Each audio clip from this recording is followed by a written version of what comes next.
Mi nombre es Luis Herrera, soy de San Andrés, Veracruz, y tenía 17 años cuando pasó lo que voy a contar. Vivía con mi madre María de Jesús, mi hermana Rebeca y mi padre Antonio, que tenía un taller mecánico al lado de la casa. Desde chico supe que el ambiente en nuestra familia no era normal. Mi madre casi no hablaba. Rebeca trabajaba en una tienda y llegaba tarde, y mi padre se la pasaba entre el taller y las cantinas del centro. Cuando estaba sobrio, era callado y serio, pero bastaba con que se tomara 2 cervezas para que se volviera insoportable. Crecimos acostumbrados a escuchar los golpes y las discusiones. Mi madre nunca se defendía, apenas se cubría el rostro mientras la insultaba y le reclamaba cualquier cosa. Rebeca solía meterse para detenerlo, y yo la ayudaba a veces, aunque terminábamos también empujados o golpeados. Esa rutina se volvió parte de la vida diaria, hasta que una madrugada todo se salió de control. Eran casi las 2 de la mañana cuando escuché que el portón del taller se cerró de golpe. El sonido metálico retumbó en la casa y después se oyó el arrastre de sus botas. Entró tambaleándose, con el aliento a cerveza. Llamó a mi madre a gritos y ella, medio dormida, salió del cuarto. Desde mi cama escuché cómo discutían. Él le reclamaba que la comida estaba fría, que los clientes se estaban yendo, porque ella les echaba malas vibras, y que últimamente sentía que alguien quería cerrarle los caminos. Cuando escuché el golpe, Rebeca ya se había levantado. Corrimos al pasillo y lo vimos sujetándola del brazo.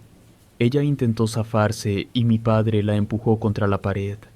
Me lancé hacia él y lo separé con fuerza, pero apenas lo logré. Se quedó viéndome con una mirada que nunca voy a olvidar. No dijo una palabra, solo escupió al suelo y se fue al taller. Rebeca ayudó a mi madre a levantarse. Tenía la mejilla roja y el labio partido. La llevamos a la cama y en silencio le pusimos un trapo con agua fría. Mientras ella lloraba, mi padre encendió el radio del taller y empezó a gritarle a alguien que no estaba ahí. Decía que lo estaban siguiendo, que una mujer se le aparecía en los sueños y le murmuraba nombres al oído. Esa noche no dormimos. Los días siguientes fueron un tormento. Mi padre comenzó a perder el apetito y se le veía cada vez más demacrado. Se quejaba de un ardor en el estómago y decía que sentía alfileres por dentro. Mi madre pensó que era gastritis, pero al verlo tan mal decidió llevarlo al doctor del pueblo. Le recetaron pastillas, aunque el médico dijo que no veía nada grave. Mi padre regresó furioso, asegurando que los doctores no sabían nada y que lo que tenía no era cosa de hospital. Pasaba las tardes en el taller, hablando solo, encendiendo y apagando el compresor sin motivo. Una vez me pidió que lo ayudara a limpiar las herramientas, pero cuando me acerqué, me miró con desconfianza y me preguntó si yo también estaba metido en lo de la brujería. No entendía a qué se refería. Me limité a decirle que se calmara, pero solo gruñó y volvió a su silla. Aquella noche, mientras cenábamos, Rebeca se quedó pensativa. Cuando mamá se fue al baño, me dijo en voz baja que sabía por qué mi padre estaba así. Me contó que hacía unos meses había tenido un pleito con una mujer de la colonia San Miguel llamada Tomasa. Era una señora que vendía remedios y trabajaba con veladoras y oraciones. Mi padre la había humillado frente a varios vecinos porque no quiso pagarle un dinero que le debía por unas piezas para el taller. Le dijo que era una estafadora y que sus brujerías baratas no servían ni para espantar moscas. Rebeca pensaba que esa mujer lo había embrujado. Yo no creí nada de eso, pero mi hermana se veía muy convencida. Dijo que después de aquel pleito, Tomasa empezó a rondar por el taller. Varias veces la vio parada al otro lado de la calle, mirándolo sin decir nada, con una bolsa en la mano. Mi padre la insultaba, pero ella no se movía. Pasaron los días y su estado empeoró. Sudaba frío por las noches, despertaba gritando nombres que nadie conocía y pedía que prendieran las luces porque según él alguien lo observaba desde el rincón del cuarto. Una madrugada me levanté porque escuché cómo golpeaba la pared con el puño. Fui a su habitación y lo encontré sentado, temblando, con el rostro empapado en sudor. Me acerqué para ver si necesitaba algo, y lo escuché repetir un nombre una y otra vez, con la voz ronca: Tomasa.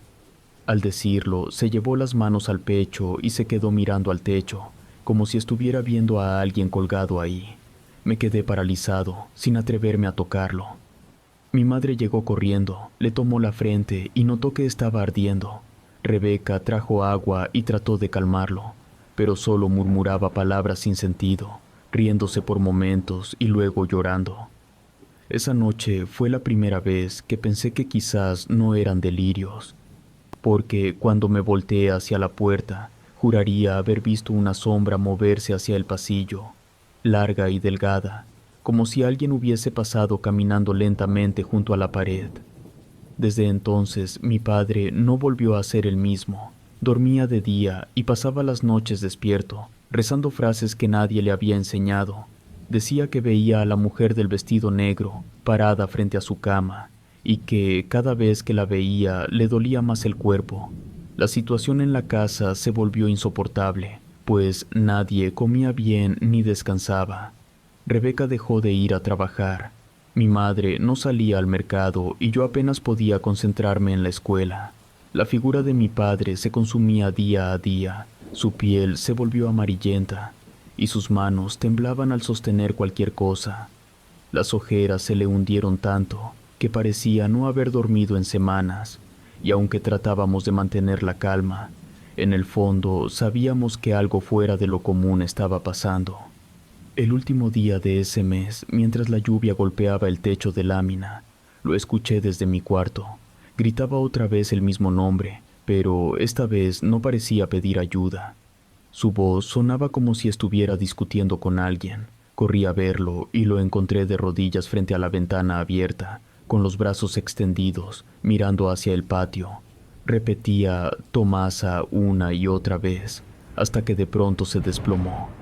Mi madre lloraba y Rebeca corría por agua. Yo lo miré tirado en el suelo, con la mirada fija en el techo, y aunque su respiración era débil, seguía murmurando el mismo nombre entre los dientes. Aquella noche entendí que la historia de mi padre apenas comenzaba, y que lo que estaba pasando en esa casa tenía mucho que ver con lo que él mismo había provocado. Después de aquella noche en que lo encontramos repitiendo el nombre de esa mujer, mi padre dejó de salir del cuarto, cerró las ventanas con clavos, puso candados en la puerta del taller y ya no quiso recibir a los clientes. Decía que no confiaba en nadie, que todos lo querían ver muerto. Solo salía al baño y regresaba enseguida, arrastrando la pierna como si le pesara. Mi madre trataba de darle de comer, pero apenas probaba bocado.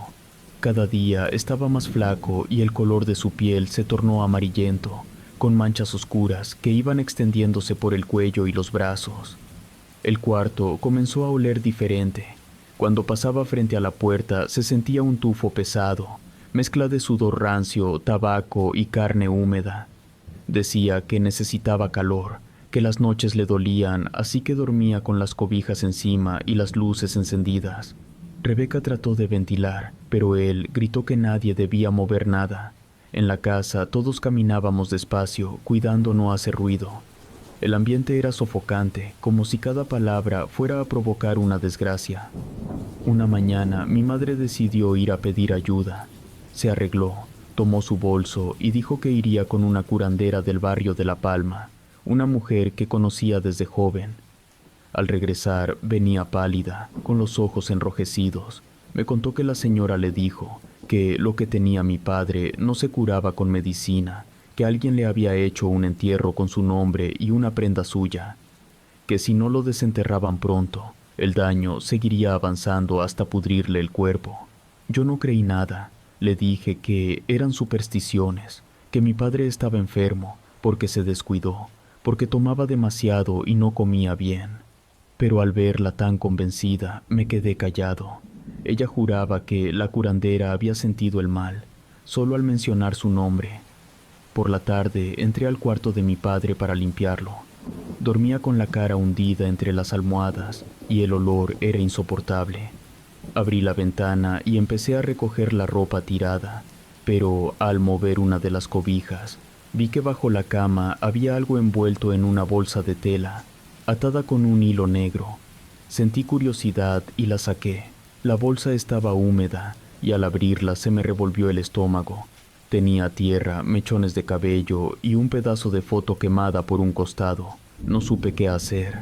La metí en otra bolsa de plástico y la llevé al patio, pero antes de tirarla quise ver bien la foto.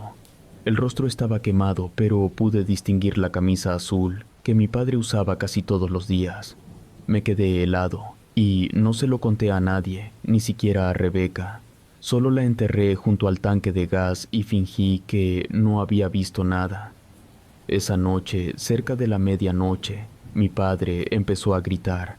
Llamaba a mi madre con desesperación, diciendo que ella estaba parada a los pies de la cama.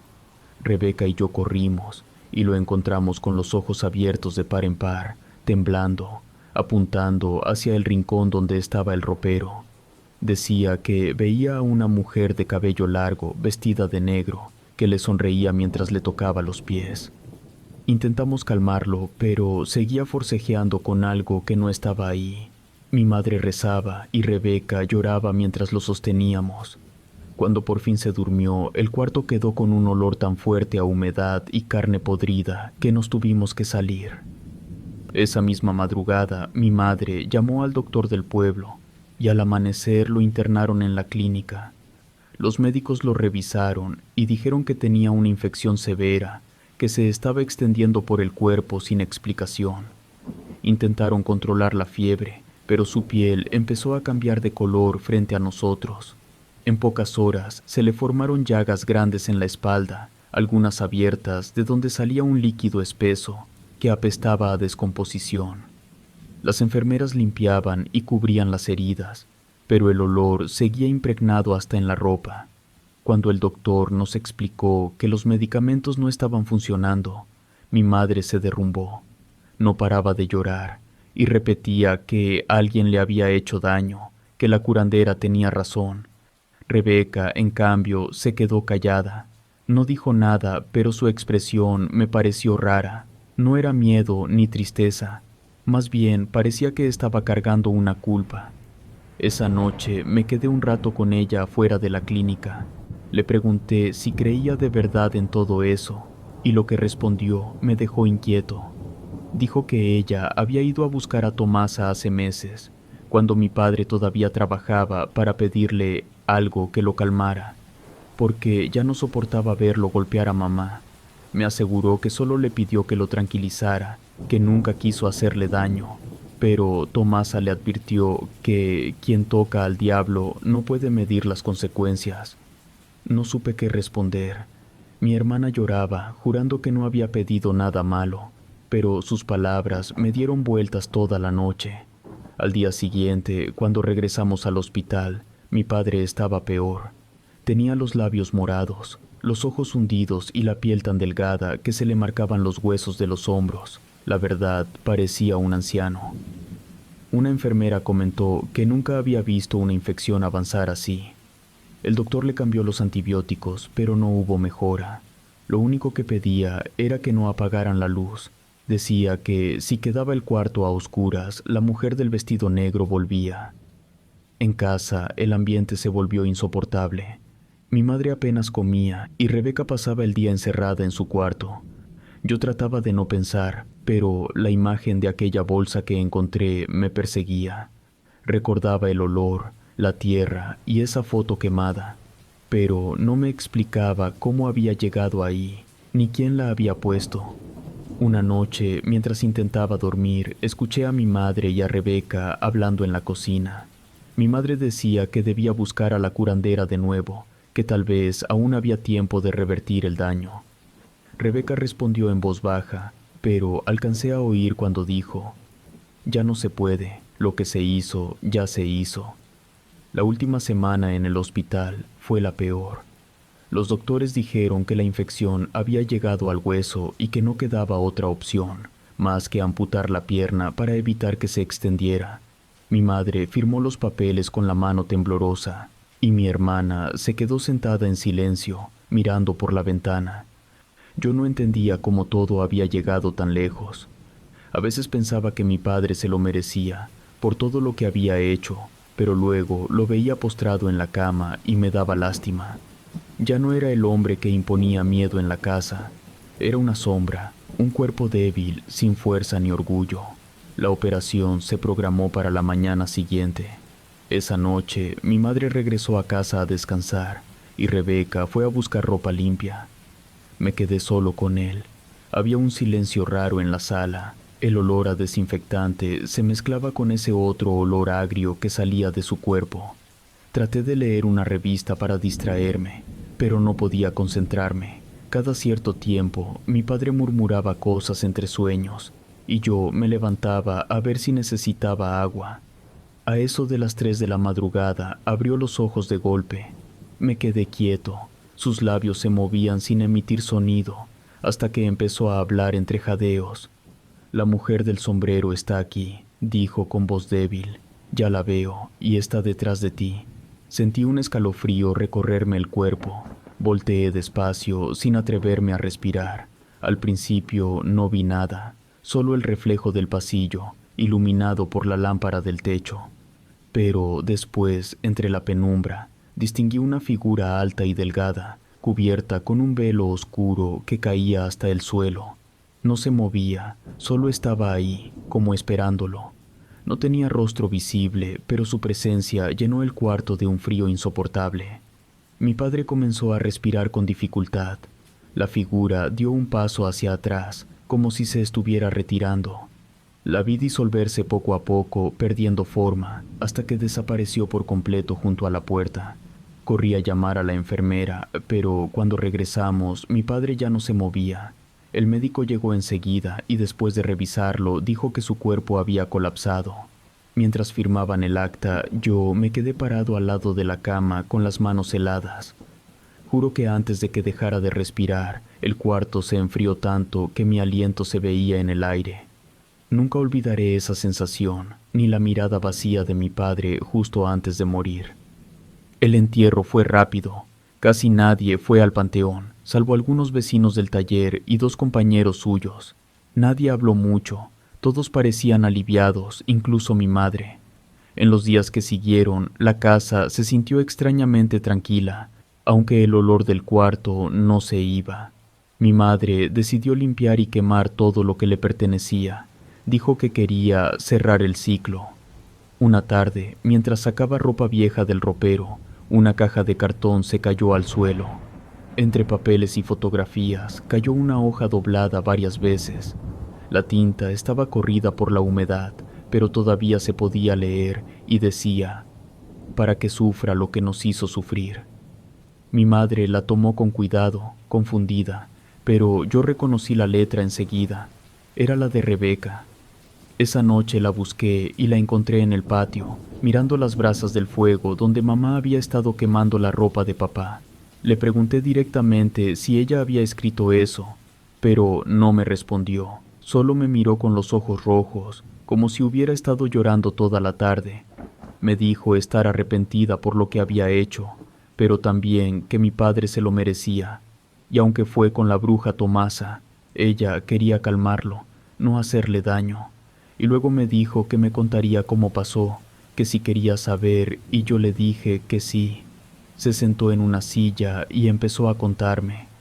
Dijo que una tarde, cuando mamá amaneció con la cara hinchada de los golpes, se fue a buscar a esa mujer desesperada. No tenía dinero, así que le llevó un anillo de plata y una fotografía de papá. Le pidió que hiciera algo para que se calmara, para que dejara de pegarle a mamá y de beber. Tomasa le respondió que lo que pedía no era un amarre ni un favor, sino una devolución, que si el daño venía de dentro de la casa, solo podía devolverse con la misma fuerza. Rebeca no entendió del todo. Aceptó pensando que sería un susto, una advertencia, algo leve, pero cuando empezaron los dolores de mi padre, quiso regresar con Tomasa, y la mujer ya no la recibió. Dijo que el trabajo estaba hecho y que el pago no era con dinero. Mi hermana se tapó la cara con las manos, decía que nunca pensó que se cumpliría tan rápido, que cada vez que lo oía gritar en el hospital recordaba lo que Tomasa le advirtió. El mal que se devuelve no se detiene hasta equilibrar las cuentas. No supe qué decirle. Me quedé viéndola mientras las llamas del fuego reflejaban su rostro.